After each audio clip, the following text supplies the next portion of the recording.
Hi, this is Susie Singh, and I'm here to answer a question that one of the viewers from the channel have posed to me.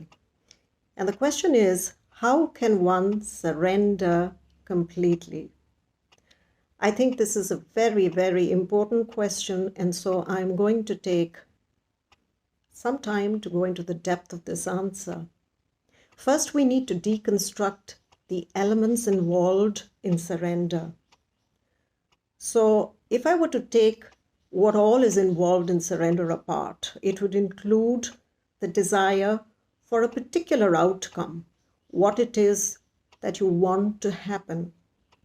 Second is the effort that you put into that particular outcome towards making that result happen. Third is the yearning or the craving, the degree of intensity of that craving, that deep desire for how badly you want that thing or that result to occur in your life. And the fourth is impatience, which really, I'd like to express this as a formula.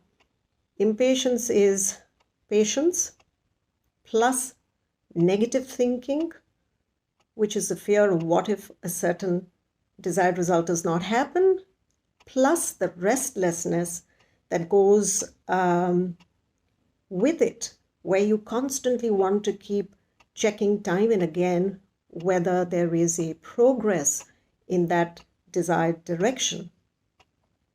There is a fifth impact, which is also very, very important and least known about, and which is why I call this the sum of invisible forces.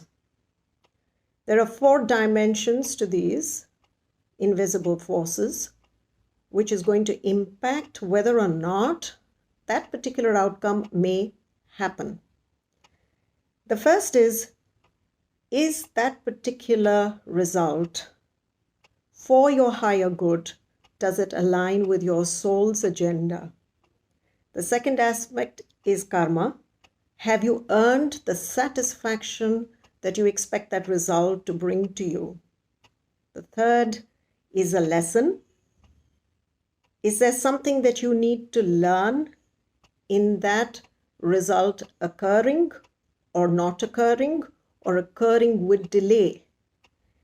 And the last is, what is the likely impact on the sets of people that may be involved and that have a bearing on the desired outcome? So all the stakeholders connected to the outcome that you want to make happen.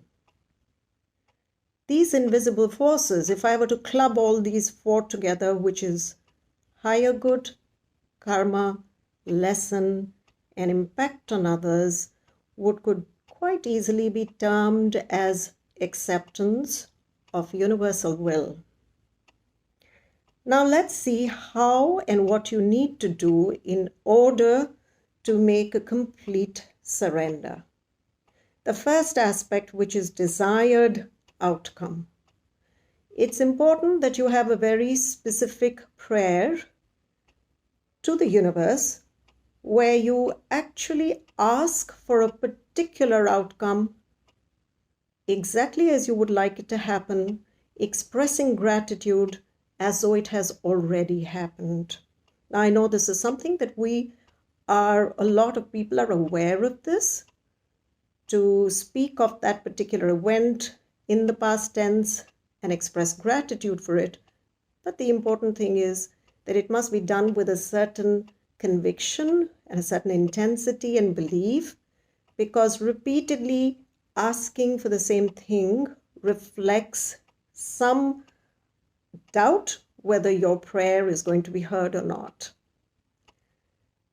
Add to this your effort. So whatever that you need to do to make things happen, there should be no compromise in the effort that you're making towards that.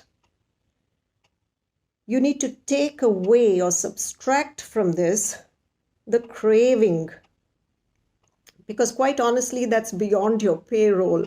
Whether or not that outcome will occur is a sum, like I've said, of so many things which we are just talking about. And so it's not going to serve you to keep reflecting about that.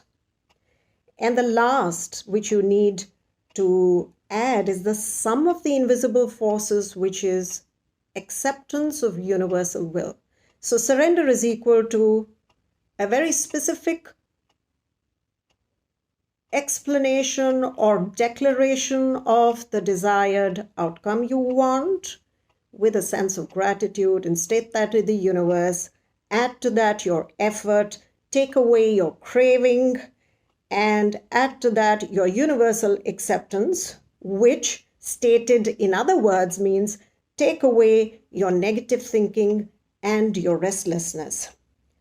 Let me give you an example here. For example, a lot of people are worried about when their children are going to get married. So if you're worried about your child's wedding, first you could pray with a sense of gratitude. Thank you, God, or thank you, universe, for helping us find the ideal life partner for my child. The second could be you continue your search for perspectives across various forums or platforms or venues. The third is, instead of craving and actually feeling impatient like a child who's digging up the soil to check whether the seed has sprouted or not, just have faith. Have faith that whatever needs to happen will happen. So let go of your fear of it not happening. Then approach your tendency to negative think about the issue by actually exploring, what if this doesn't happen? And come to the conclusion, regardless of whether it does or it doesn't happen, I'm okay. I'll deal with it.